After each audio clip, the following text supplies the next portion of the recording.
What's up, everyone, and welcome to the Early Wedge. We've got Rick back from Augusta. We got Mike McClure sporting the KC Blue. Reminder, we've got the 1 o'clock live MLB betting show with Mike and Tom and Zach and A-Mags and Sniper. But right here, right now, we've got Mike, we've got Rick, we got a live chat for the RBC, maybe a little Corrales. Rick, back from Augusta. How you doing? I'm doing well. Can I tell you a quick anecdote? Yes. So who is Sniper, first of all? Matt Snyder. He's a baseball writer for CBS Sports. All right. So like when I was 12 years old, my AOL username was Little Sniper. Oh boy. Okay. And it was like a roller hockey nickname I got when I was like a kid or whatever. And then you remember, I'm sure, see, you obviously remember this, but the DC Sniper happened.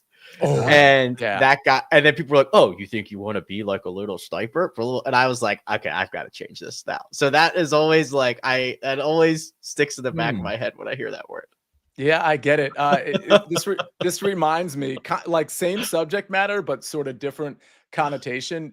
You'll never guess my AOL Instant Messenger screen name. If you thought Sniper was cheesy, and you didn't say that, but I've got maybe the funniest, most cheesy. So my full name is Siamak. For everybody that doesn't know that, Sia is short. Nobody's ever called me Siamak. My full name happens to be Siamak, Siamak. My screen name. Oh, wait. I think you've told me this. I might have mentioned this. I think I know what it is. Siamak Daddy. All one word. That's what I thought. Yeah. Oh man, that's so good. That's so on me. Good. If you had a funny or terrible or great AOL screen name, if you're old enough to have had one, go ahead and put it in the chat. That'll be fun. Mike, how you doing today? I am good. Sia, fired up. We got day baseball, as you know. We're rolling into a signature event, which is great. I would love everyone's take. Honestly, do we love the signature event following the Masters? I personally needed at least 24 hours, and I obviously wasn't there. I didn't play. We talked about the hangover. I felt the hangover. I wasn't there. I was just betting on my couch. So, man, I would like to see a week between. But Josh and I were actually talking about this before we went hot. RBC must want this, right? Yeah. Because I think there might be something to it where it's like, hey, they're already on the road. It's not that far from Augusta. Once you get them in travel, like, let's just keep them in travel. But I agree. I think for a lot of people, we are still looking back and trying to decompress. But I think at some point they must have said this to RBC. Like, do you want this, or do you want, like, we'll push it back a week or anything like that? I think they want it. So I don't know. Well, if it wasn't a signature event, nobody would show up to this event. None of the high flyers would show up, right? I mean, it's not about wanting it. Like, they kind of need it, right? I guess. Yeah, I don't know. Yeah, it's like a chicken or the egg situation, right? Like does the signature nature of this event get them here? Probably. So yeah, I don't know. It's very interesting. I don't know. I don't have a good answer. Real quick, because I want to make sure everybody understands. Put questions in the chat so we can answer, whether they're DFS or betting related. But I want to ask you, Rick, because I mentioned this on the betting show yesterday. Your thoughts on like signature events in general, and particularly the no-cut nature of them. Don't you think? And I don't know. Maybe they've already decided to modify this, or maybe they haven't said anything. But like, don't you think the no-cut nature kind of steals some of the gravitas away from these tournaments? I think no-cut events are simply corny, and I think the players feel that way. I think that also the tour wants to make sure their stars are there for 4 rounds. But honestly, when you've got your top players in an 80-person field or 70-player field, you can cut it to 50 and still be fine. There's going to be plenty of stars that are going to be there on the weekend. So yeah, I think it's corny. I think that Xander Schauffele's cut streak is fraudulent in every possible way, because half of his cuts are no-cut events, which shouldn't even count. You shouldn't even be able to add to the cut streak if there was no cut. That doesn't make any sense whatsoever. So no, I believe that these are incredibly corny events. There should always be a cut. All right, fair enough. Mike, any thoughts there before we dive into questions? More or less corny than Siamak Daddy. Oh, nothing is more corny than Siamak Daddy. Actually, the only thing that is more corny, and I don't even know if we're even going to address this, there is an alternate field event this week in Punta Cana, which is like, so not only is it the week after the Masters where everybody's like, oh my gosh, this is nuts. You've got the signature event with no cut at Harbor Town. And then, as if you think anybody is going to tune in to Punta Cana, you like the fact that they even run 2 events at the same time just says, hey, this is a lesser event. This is an A event and a B event. Rick, I did Punta Cana research before I did RBC research because you're sick in the head. Just maybe, but the reason was because there's a cut and Scotty Scheffler's not in the field and some of those high flyers, so I can like look at the 40s and 50s and 60s to 1 like we can with the ultra. Again, from a betting standpoint, that's what I decided to look at first. And can I just say, I have outrights: Chan Kim, Steven Fisk, Henrik Norlander, Hayden Springer, and John Pak, who happens to be 270 to 1. So those are my picks for Corrales. I have some first-round leaders that I'll release later. Jason Herod says, sick in the head indeed. All right, let's get to some questions. If you can come up with anything cornier than Sia McDaddy in any context, good luck. Put it in the chat. A lot of Daniel Berger questions. Rick, I'll start with you. A lot of people saying, hey, Daniel Berger, top 20, top 30. I don't know what to do with Daniel Berger, so I've left him off of my DFS pool. Not that I've like finalized it, but and in my betting market, like I just feel like he's always a good course fit, and he just always seems to fade. But maybe eventually, maybe he'll capitalize. Well, I think the markets that you're referring to, Sia, the top 20, top 30, that market, I think is certainly reasonable. I mean, he's been on a top 25 run basically since the entirety of 2025. The way he does it, we talk about this a lot, just incredibly well-rounded. Now, you look at his history around here. He hasn't played here since 2022. Obviously, he missed a ton of time with the back injury, and then they flipped it to a signature event. He wasn't getting into signature events. So he's played here 4 times every year from 2019 to 2022. Worst finish was a T33. He had that really close call in 2020. That event, if you remember, they played it in June, and it was an absolutely stacked field. I think it was the second event out of COVID. It was basically a major championship level caliber of field. He finished 3rd there. I think Webb Simpson won it that year. So no, I am absolutely, I buy Berger, right? I think he's going to win soon. I don't know when it's going to be. He's going to put himself in the mix, but yeah, no, top 20s, top 30s, that market, sure, fire away. Mike, any thoughts on Daniel Berger? Is he sort of in your player pool in any regard, betting or otherwise? Yeah, in the player pool. I really thought he was going to be pretty popular in DFS. It doesn't appear that he's going to be super, super popular right now. So now that we've got a little ownership data, I'm fine playing Daniel Berger in this field, guaranteeing 4 rounds at around 10 to 12%. Like, I'm okay with that. I thought it was going to potentially be 15 to 20%. I thought it was going to be like 6th or 7th most owned. Not the case here. So I'm in on Berger. I think he is more appropriate in the top finishing position markets like 20s and 30s. I think that he probably still lacks a little win equity in this field, though. Okay, let's get to another question. A lot of Berger questions to start off here. Let's see. FanDuel has Scotty as the favorite at plus 360. Is this the week to bet down the field? I have a sneaky feeling there might be an upset, especially if Masters hangover is real. Okay, so we can just have the Scotty conversation. First of all, Mike, I assume you're not betting Scotty at plus 360, and is it a week to bet down the board? Because I feel like when I look at leaderboards, especially at signature events, but especially here over the last couple of years, it's all the best guys that are in the top 10. Yeah, look, I'm not getting to Scotty at these numbers. I'm not anywhere close, frankly, on just like where my sim percent is. It's closer to 10. It's ridiculous, actually, to be honest. I've got Scotty at 10%. I've got Colin Morikawa second at 5%. And you still can't get anywhere near this number. Can't get anywhere near the number. 10%, we're talking, 9 to 1. Like it should be plus 880 plus 900 is the number that it should be. Wow. Based on how often he's winning at 10% of the time. So like, is Scotty going to go win this golf tournament? Probably. But that was so like sad. It was just like probably, but I can't get there on the number. And the thing that I would say, which this might sound counterintuitive to some, but like if you're paying whatever that number was, 360, 390 pre-tournament, I'd rather pay plus 200 after round 1 when he's got the 3-shot lead, when I've got more data. So that's where I'm at on this situation. Rick, any thoughts on Scotty, and who's the guy at the top of the board that you have been kind of dialed in on? I mean, it's hard to argue with what Mike laid out, right? Mike and I come at this from a very similar angle, which is, running the numbers and kind of being comfortable with the way that things shake out with the models. And he's probably right. If Scotty leads this after by 2 shots after round 1, is he going to be that much shorter? Right. Is it worth the risk of him getting off to a really slow start if you're already going to a number that you're just not comfortable with being that short? The top of the board is kind of interesting. So I've circled Justin Thomas. I'm not super comfortable there. I hope that he hits 0 drivers, right? Like if he just left driver in the bag this week, he would do a lot better. We haven't really talked a ton about this golf course in general, but like it's very narrow, it's very tight, it's very claustrophobic. Everybody plays from the same spots, very small greens. You got to have a decent short game because you are going to miss greens. So like, I love Justin Thomas. If you told me right now Justin Thomas does not hit driver once this week, I'd be thrilled about that.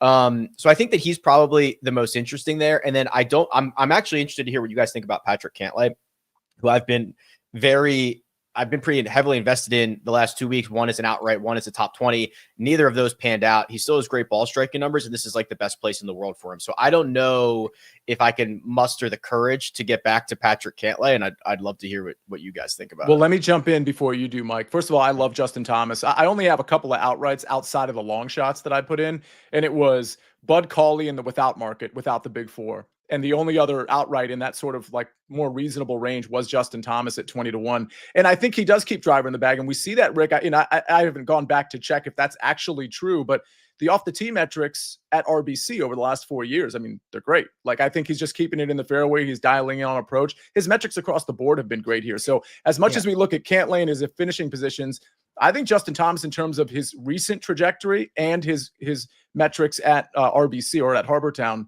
they look really good. So that's my one and done. That's my outright as well. Yeah, like you legitimately, you could get away with hitting driver once, like on 9, and be just fine. And really, you don't even have to, like, just don't touch it. Snap it over your leg. Leave it out of the bag. Don't touch it. Yeah. And Mike, I'm out on Cantlay. I think you might have said you might be in during the DFS show. I can't really remember. Course history, I get it. I don't think Cantlay's the same guy right now. I could be wrong. What's your take on Cantlay and Justin Thomas?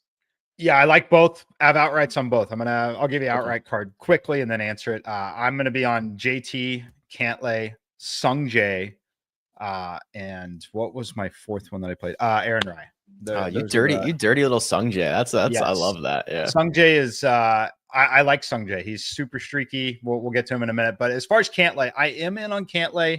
It's kind of a situation where I'm okay betting into the number based off where I have it. So I do upload those sims over at SportsLine. I made the number 20-1 exactly on Cantlay. That's where it opened. It's moved to 18 essentially, kind of universally. But I'm okay in this situation knowing I didn't have a meaningful negative value on him. I do buy into the course history here, and then factoring in that burnout that we've talked about a little bit, the Masters hangover. If there's someone who's not going to have that, I would expect it to be Patrick Cantlay. So when you think about going somewhere that you've had a ton of success, I think that you can mentally get up for that, right? And be there and be ready for it. Cantlay to me is kind of similar. If you look at like where they are in their career and how we would have them ranked in general, he's kind of having a similar season to Scotty Scheffler in my sense, that like Scotty hasn't played bad at all. People think he hasn't played great because he isn't winning every tournament, but he's not killing you either. He's having really solid finishes. And for, again, adjusting to his skill set, Patrick Cantlay relative to where Scotty is, I think Cantlay's kind of done the same thing. He hasn't done anything impressive, but he hasn't done anything bad. He's just kind of lurking there. This is a spot where if I think there could be a Masters hangover for a couple other guys in that range, he's coming to a place that he's obviously extremely comfortable. And then, of course, my number kind of backs it up right there where the market was. So I'm buying on Cantlay. All right. We got a couple people buying on Cantlay. I'm going to fade it, but I think we all agree. Good spot for Justin Thomas to potentially grab a win. Tyler John Morrison says, can we deep dive on some of the low-end golfers? So from a DFS standpoint, I think this is a really good question because, Mike, as we talked about on the DFS show, these guys get 4 rounds outside of an injury. And guys like Valimaki, Kuchar, Campbell, like especially Valimaki and Campbell for me. I mean, I love those two guys. The first lineup I made had both of those guys in it because they're getting 4 rounds. They can be really hot. Rick, I looked at your website. I looked at the weighted numbers, weighted approach, very much recent form, mind you. Weighted approach, weighted putting. Valimaki popped. Campbell popped. A lot of these guys in the low 6K range popped. Rick, I'll go to you. Any of those 3 names pop out to you, or is there another low 6K guy that you just love? I think those are fair. Valimaki's an animal, right? Yeah. Like he is, and he has 1 and 2 rounds of significant upside. He's played a lot better recently. The Campbell thing is interesting. There are like 4 really good spots on tour for Brian Campbell. And I think this is one of them. Mm-hmm. He is literally the shortest hitter on the PGA Tour. This is the event that has the lowest average or shortest average drive. Accuracy reigns supreme. This is so different than what you saw at Augusta National last week. He made the cut there. I think he ended up probably I think he played with the marker on Sunday, so probably finished close to last after the cut, but he did make the cut. Think about the winners of this event.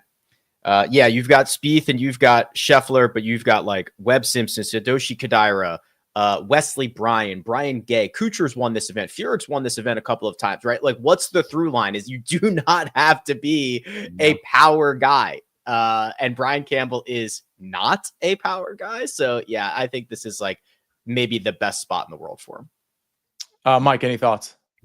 Yeah, I like Valimaki for sure. I just think the upside when you're guaranteed 4 rounds is certainly one of the first places I'm going to look. Ryan Gerard, again, not low 6s, mid 6s. I think he's going to be a little popular though at 6,600. Looking at some of the data I'm looking at, honestly, that's the beauty of the no cut event. I think that if you've got guys that you like in that range, don't be afraid to play them because it's the only time you're guaranteed 4 rounds, and it's the only time where you're guaranteed 4 rounds, and a top 20 finish is not out of the realm of possibility at all. Yeah, Gerard and Valimaki. When I did my initial run of research, and I'm actually looking at first round leaders because I think those are Gerard's 2 of my 4 first round leaders as well. But and we might be able to flash that on the screen later in the show now that I think about it. But those are my 2 favorite DFS plays, pending ownership, like you said, Mike. But Campbell made it in because he's a flat 6K, if memory serves. So he's just going to make it into some lineups, especially with the upside that he offers. So yeah, again, if you missed the DFS show, one of the themes was stars and scrubs. Makes a lot of sense because some of these 6K guys can pop, and we know they're getting 4 rounds. Here are the first round leaders. Yeah, I've got Straka, Cauley, Ryan Gerard, Valimaki. I don't think Gerard and Valimaki have played here before. Straka and Cauley have. Cauley only once, I believe, in 2024. Missed cut, but it was a lot of short game issues that he was having. Currently not having much by way of short game issues at all. Let's move on to the next question. Okay, so we'll get to Punta Cana. I'll come back and get to some of the Punta Cana questions. I know we had a Keith Mitchell, Alex Smalley question. Corey Connors, top 20, -115. Do we like this? Rick, any thoughts on Corey Connors? A lot of people might think he's played a lot lately. I like him in the top Canadian market more than I like him in the top 20 market personally at a better number. But what are your thoughts on Corey Connors? I'm in. Yeah. He's played a ton recently. He's played a ton of great golf recently. And he is, so there's a couple of things. Really good golf course for him because he is a like a distance from edge of fairway guy, meaning that he rarely misses fairways. And when he does, it's by a very small margin.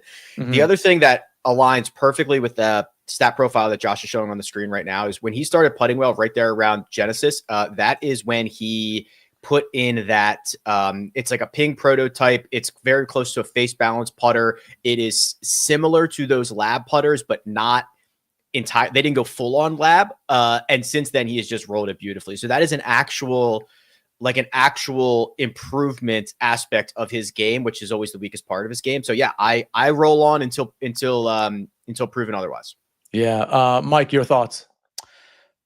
This is the one I wanted to come back to basically get on the show here. Is I thought that Corey Connors, the ownership was going to get a little out of control here just because he has played well. I think he profiles well here. I had major concerns initially about some of the burnout, but I'm probably going to end up playing him a little bit in DFS because I'm still not showing him as in the 20s in terms of projected ownership. I've got about 11 to 12% here. I think I could be a touch low on it, but I really, you look at like I think it's probably because of Cantlay, honestly, and Xander. Like he is only $600 less than Xander, which does feel a little weird, and that's why it's happening.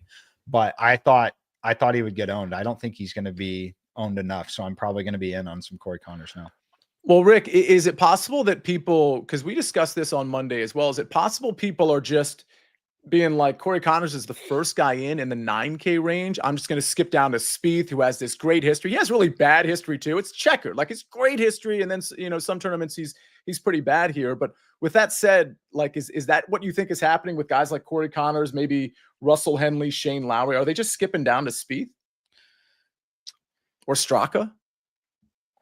It's hard to argue. Yeah. I mean, I guess the Spieth, post Masters and then going to a golf course that he's had a lot of success at, also him being kind of on the cheaper end of things relative to some of his peers. Yeah. I mean, that does look like the way people are going. I will say this, and I think there was a question that was popping up there about guys who like good missed cuts at the Masters. Russell Henley is that dude. Okay. Russell Henley's been awesome. He was miserable on Thursday. That whole group, I think he played with Brooks and somebody else, might have been Sungjae.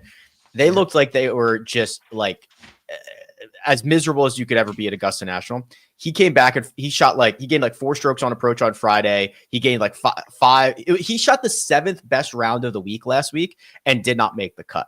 And it came on Friday. Again, right. This is a really good course for him. That would be the guy that I would be looking at. Would you feel similarly about Straka, who was awesome last week on approach and just kind of messed up the short game a little bit, which could mess him up this week too at Harbor Town? But would you feel the same about Straka at a cheaper price?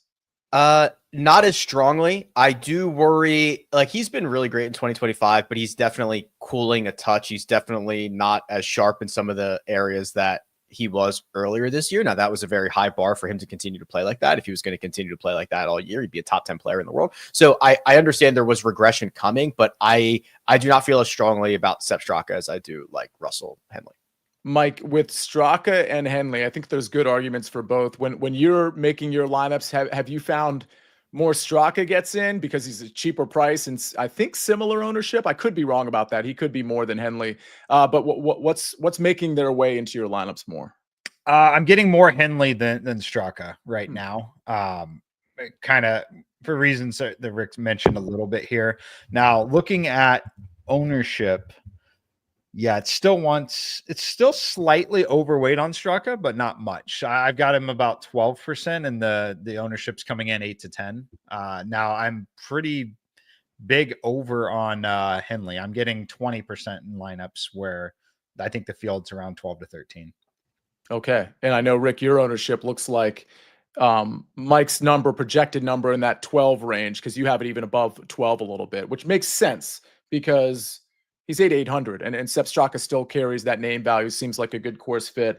And if memory serves, the history. I mean, he missed a cut, but 2 out of the last 3, T5, T3. I mean, he just seems like a pretty good candidate at that price. All right, we got a lot more questions. We got a lot more to cover. We're going to do it right after this quick message from our partners.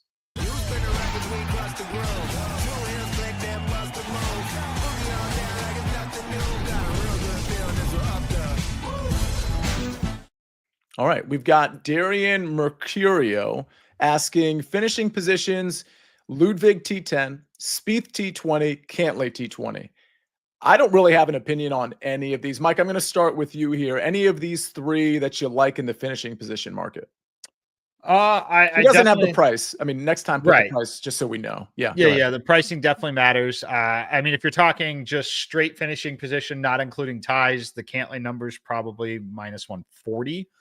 I'm seeing a huge edge on there's not huge edge, huge discrepancy. I'm seeing 175 at a few places and 140. I'm assuming the 175s on my screen are actually including ties. If not, definitely grab the 140 on Cantlay. As far as Spieth, I'm probably not playing that. Ludwig, I mean, I definitely don't have value on it, but I don't hate it. Any of those 3 guys, I mean, we talked about Rick, we talked about Cantlay already, but are you in on Spieth and are you in on Ludwig? I don't think I have a strong opinion either way. The Ludwig thing is really interesting. I think that he's probably the most interesting golfer. On paper, this should be a pretty good spot for him. He was not playing well before the Masters. There's this weird thing that happens at Augusta National. We see it a lot, right? Like Max Homa kind of snaps out of it, plays well. Yeah, Fitzpatrick was pretty good. Fitzpatrick, Sung J M. That is not uncommon.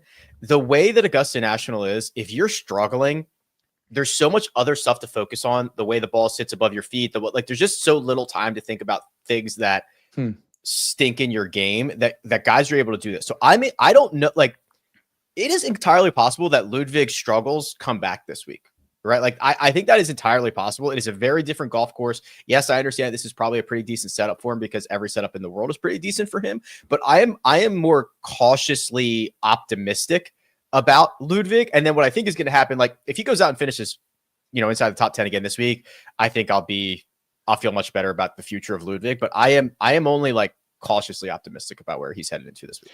If I may adopt an answer, that's like the answer I would have wanted to give on that. Mike, do you have a stronger take on Ludwig this week? No, definitely not a stronger take on him.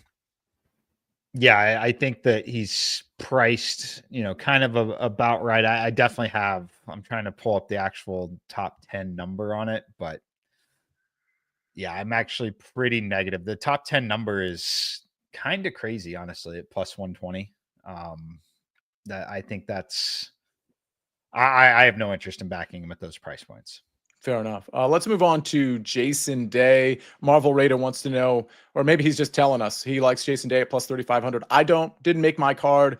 I kind of question his metrics, frankly. I mean, it's just the ball striking's been kind of up and down. A lot of last week was short game. Honestly, almost all of last week was short game. Anybody have a strong take on Jason Day this week? For me, just didn't make it, right? The guys in the 40s, like I think Mike mentioned it earlier. Like I'm higher on Sung J M, I'm higher on Aaron Rye. Even Shane Lowry's hanging there at like 35-1. If you go outside of Jason Day, like JT Poston, I think is interesting. So it's not a knock against Jason Day. It is mostly just like the guys that are around him I felt were better options. Same answer, Mike? Yeah, same answer. It's and yeah, if Jason, let me give you my number. Actually, let's see where I actually have him. Yeah, I have him at 56-1. So wow. It kind of matches some of the sharper books that you can get access to as well. So I was kind of encouraged to see that, but yeah, not quite there on Jason Day. Yeah, especially not at the 35-1 number. Dan Casey, one and done. Thank you for clarifying this. This is always important. He says, I need to make up ground. So he's not doing super well. So he's trying to pick somebody that might not be super popular in a signature event. Scheffler, JT, Xander, Cantlay, Henley, Lowry, or Spieth. I would imagine, Rick, maybe you already know this, that Scheffler and JT are going to be, and Cantlay's pretty popular, or maybe it's just Cantlay and everybody else. I'll try to pull this up if I can, but the thing with Scheffler's been used by more than half of the field already. So like moving forward, every Scheffler, like he cannot be that popular because everybody has already used him. Right. Yeah. So I think what that leaves is probably, I think that Cantlay is going to be pretty popular because he's got like, you don't want to, what are you saving him for, right? You don't feel comfortable enough using him at a major championship. You might not feel comfortable enough using him at other big events. And this is the one that he has the best history at. So I imagine he's going to be quite popular. If I were Dan, and I got to pull up these numbers here. Like if you want to be different, like the JT Lowry world, I think is pretty fine. And I'm going to sneeze, so excuse me. Yeah. JT is my one and done. Mike, your thoughts? Yeah. I mean, if you haven't used Scotty, again, as kind of Rick said, if you like Scotty in this spot, there's no wrong play to play Scotty here in this spot. As far as this list, and you're trying to make up grounds, it's such a tough question. I still would probably lean JT. Yeah. It would be JT or Scheffler. In this case, it would be JT or Scheffler for me. Any round one matchups that look favorable? Jake, I put a round one matchup out on the early edge this morning at 10 o'clock. and it was Bud Cauley over Nick Taylor. Bud Cauley was minus 125. That's tomorrow morning. It starts in the 7:45, 8 o'clock range. Go ahead, Rick. I have the ownership here. So these are actually entered into officefootballpool.com. So these are not projections. These are site-wide actual usage rates. Patrick Cantlay is the most popular, 17%. Wow. Jordan Spieth, 10%. Wow. Nobody else above 8%. So like we talked, Scotty Scheffler, 5.5. Just he's been used by everybody. Yeah. Justin Thomas is 4%. Shane Lowry, 4.5. Russell Henley, 5.2. So again, if you're not picking Cantlay or Spieth, you're in the single digits. And also Cantlay leading the way at 17% in a small field is also not that big. Yeah, fair enough. Okay. Let's move on to the Spieth conversation because I don't know that we fully had it. Somebody, Vincent Calabrese says Spieth T20 is a bet I'll be taking. I'm not touching Spieth, but I want to get other opinions here. Mike, your thoughts on Spieth this week? I think he's fine. Let's see where my number. Yeah, I mean, no, I don't. I'm not getting to Spieth. I mean, I look at the number. It's hard because when you run the numbers and like there's only going to be 3 or 4 golfers that you like truly have a good number on. Typically, right? Because there is a pretty big hold from the book on that. So I think you can get Spieth at 40. I have him at. How did I just lose that already? I'm sorry, guys. Mike. I know. I have him at 49, so he's much closer than Jason Day. And for some insight on that, if the market is 40-1, for me to be okay betting a negative value on it, I would probably stop at like 42 to 43. Where I would just simply be ignoring the value because I like something else. So he doesn't quite fit that bill. The one guy that fits that bill at the current number is Patrick Cantlay, who I make 20. He's now down to 18. There are reasons that I like him. I can go fire on that one, but for me, I just can't get to Spieth here. How about you? Your thoughts on Rick Spieth, whether it's DFS or in like a finishing position or outright market? Yeah, listen, I think that I think this is a heavy strokes gained approach week. Some of the regression models point that out. Also, it passes the sniff test, right? I mean, it's like everybody plays to the same dog leg, and like now it turns into everybody hitting from the same spot. And Spieth's been bad. He's been bad. Outside of Valspar, he's been struggling quite a bit on approach. I'm happy with the rest of his game, but I think that that's a pretty high value. He gets like the shortened odds because of his history around this place. It just, when Spieth is firing, it doesn't matter what golf course he's at. So I don't need to take the shorter number because he's won here before. So I'll pass. I'll move on. Yeah, I think we're all going to pass on him. Good luck, though, on that bet. Cole M, pre-made parlay, says usually sucker bets. Colin, Ludwig, Xander, T20 with ties. That's an important distinction. Thank you for putting it in there. Boosted to plus 225. I mean, I don't hate that. Can we just say the dead heat stuff is criminal? Like, just, I know. What are you guys doing? The hold is so massive everywhere. Just pay out the ties, you suckers. Well, credit to BetMGM, our sponsor, because they never even like messed with the with ties thing. They just offered them as of last year, maybe earlier. They just offered the market and they were paying out ties. And it was FanDuel and DraftKings that were like doing it the other way. And then this year, I think it was this year, they added in the with ties thing. Yeah, they have a different so you market. have both options. Yeah, which fine. That's fine. Yeah. So what is this? Colin, Ludwig, Xander, all inside the top 10. 20. T20. 10, 20, sorry. Yeah. I don't know, Mike. Does that number seem, that's also a boosted number with ties? Does that feel right? Plus 225? It'll take me a minute, but I will get the calculation on it. Okay. So while he's doing that, teaching point for sure. So while he's doing that, yeah, because we might find out that this should be like plus 600. The Colin stuff is interesting. You know, he was, there were some matchups around the industry where he was a heavy favorite over Ludwig. And I was like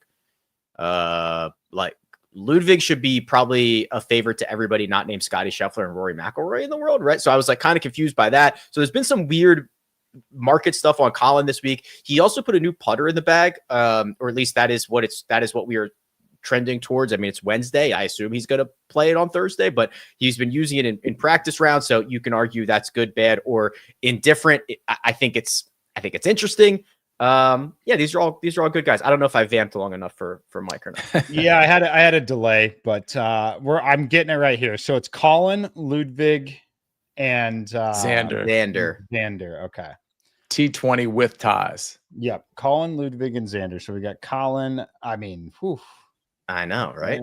While he's doing that, let's answer Rich's question because it's an OAD question. Rick, do I use Scotty if he's second place in an OAD in a 50-man field? Does he use Scotty bullet with the weakest field? I'm not exactly sure what the weakest field part means, but go ahead. I think he's referring to this as probably the weakest field Scotty is going to play in the rest of the year. I'm assuming. I don't know, major championships and other signature events. I don't know. If you are second in a 50-man one and done, it kind of depends on if you do you go to the Tour Championship? Let's just assume you end at the BMW Championship. I probably love the idea of hanging on to Scotty. Me too. And playing Cantlay if you have Cantlay available. If you're second, I agree. The idea that you could hold Scotty is pretty valuable. He's playing great golf. Mike laid it out perfectly, but it's not as good as it was last year. So I think you don't need to do anything super crazy here. So I would probably, if you have Cantlay available, I would probably just use Cantlay. If you don't have Cantlay available, Rich, and you're feeling frisky, sure, go for it. I could make the case. It's a small field. He's guaranteed 4 rounds. It is a huge purse. No problem. Yeah. Mike, go ahead. Oh, yeah. I'd say yes, it is good value if you're getting the plus 200 or whatever. I've got fair odds based off what you can go bet in those markets at plus 179. There you go. So plus 225 with the boost. That's the boost. It is a good one. Yeah. Good job, T20 with ties. I mean, that could be like, you could have a guy be like 23rd because of, the ties aspect. I mean, he'd literally be 20th, but you know what I mean? The spillover. Those 3 are super solid. So I think that's a good bet too. Brad Morris, I threw a bonus bet on Zanman T10, including ties at plus 120, trending upward and finished 4th place. Minus 15 his last time out at RBC. So Mike, I'm a little disappointed in myself that I'm not just going right back to Xander since he was one of my 2 outrights last week. I thought he was good last week. I mean, finished inside the top 10, but I don't know. For me, I just went the Justin Thomas direction. What are your thoughts on Xander this week? I like Xander. I really want to use him in the majors coming up, honestly. But as far as back-to-back weeks here, I was incredibly impressed. I think it's still not the best place in the world for him relative. I don't think he gains a big edge at this place. So that's where not that it doesn't fit his skill set. He's a talented golfer, can play well anywhere and probably will play well. I just don't think that he's gaining a big edge on the other guys around him at this particular golf course. So I'm going to wait, but I do like him. And I was extremely impressed. He had the injury narrative. He had the working back narrative. The front 9 on 1 at Augusta was not good. And he battled and turned that around. And I was so impressed with that because he had he would have gotten a pass. If he had just not played well and, missed the cut there, he would have gotten the pass because he's been recovering and all that. But I was very impressed with Xander and the way he battled. And to be honest with you, he might have won the Masters if he had a decent front 9 on round 1. Rick? Mike nailed it. No notes. He's absolutely right. I agree with everything he said. All right. Let's go to Rick. I got to start with you on by the way, did you see Victor Hovland when you were out at Augusta? Were you able to exchange hellos and things of that nature? I know you have a history with him. Yeah. We were able to connect shortly. It's kind of weird because nobody has inside the ropes access at Augusta. So you can't get to him on the practice range or anything like that. But yeah, just very quickly say, hey, good luck. How's it going? I'll shoot. It was in his presser on, that 8 Mile quote that he gave on Tuesday. Yeah. I asked that question. Oh, what? Yeah. Oh, yeah. So yes, we had a chat. Just very, very brief. He's doing good. Well, I hate to put you in a tough spot here, Rick, but any thoughts on Hovland this week? Objectively. He is definitely feeling more comfortable with the game, which I love.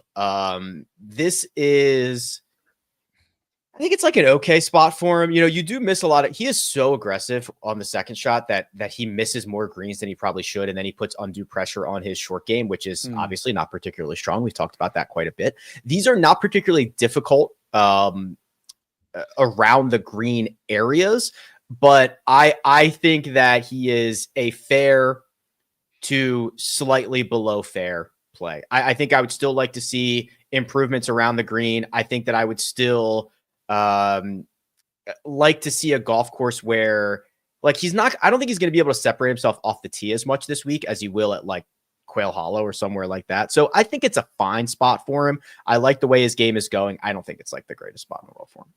All right. Mike, did Victor Hovland make it in your player pool at all? I don't think, very minimal. I'm underweight to the field. So the field looks like they might be grabbing him 10 to 14, somewhere in there. I'm probably not going to end up playing him personally. So I'm going to be out on Hovland as well this week.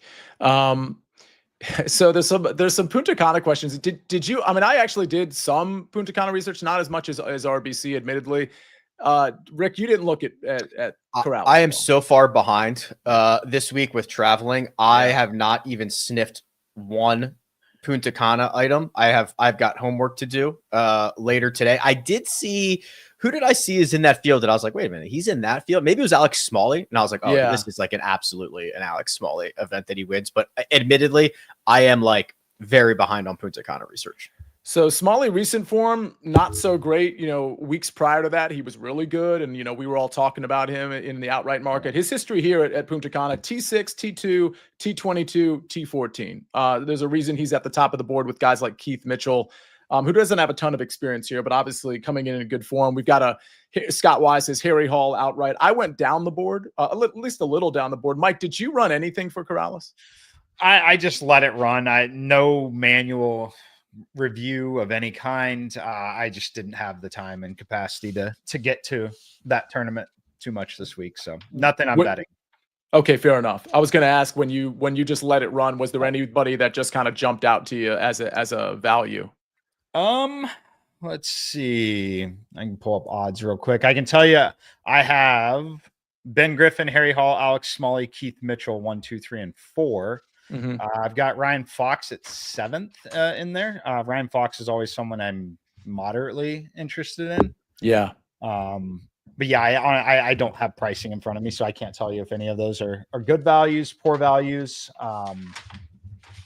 Yeah, and Griffin is a recent WD there, but those other names you mentioned definitely toward the top. I actually looked at Ryan Fox initially, and then the metrics just sort of got me off of him. But in a course like this, where you can kind of bomb it and get hot with the putter, Ryan Fox makes sense. I'll go ahead and tell everybody, like you saw my outrights on the board. I haven't finalized my first round leaders, but Rico Hoey, Norlander, Springer, and Pac likely to make. It's probably just going to be those 4. But I do want to refine that. Hoey's not an outright for me, but he is a first round leader for me. I think we're done with questions, guys. Any closing thoughts? We might wait for a question or two if they come in late. But Rick, any closing thoughts as we head to hangover for the RBC? Sia, that is a very good question. And my answer is no. Fair enough. Mike? No closing thoughts. No closing thoughts. I'm good. I'll say this, on the early edge, of course, every Monday through Friday at 10 o'clock in the morning, I always have round matchups on. Actually, I always have them starting Wednesday, so I'll have them for Thursday and Friday as well. So as far as the round matchups, we've got you covered there. And we've got the Friday recap show, Rick. That's going to be you. And do we know who's going to be there with you on Friday? Sia, another great question. And the answer again is no. Sorry, I keep putting you in a tough spot. It's Jason Sobel. Josh is helping me out there. Sorry. And then Jason Sobel will be joining me and Mike and maybe Patrick Sunday at 1 o'clock as we do. It's usually at 1 o'clock. It sometimes changes because tee times get moved and things of that nature, but usually at 1 o'clock, and we do like a live betting component. So hopefully y'all can join us for that. I think the RBC is going to be fun. I think Corrales is going to be fun. Let's hit some bets. And on behalf of Rick, on behalf of Mike, and on behalf of Josh, have a great Wednesday. Have a great tournament. Enjoy the golf, and we'll see you on Friday. See you later.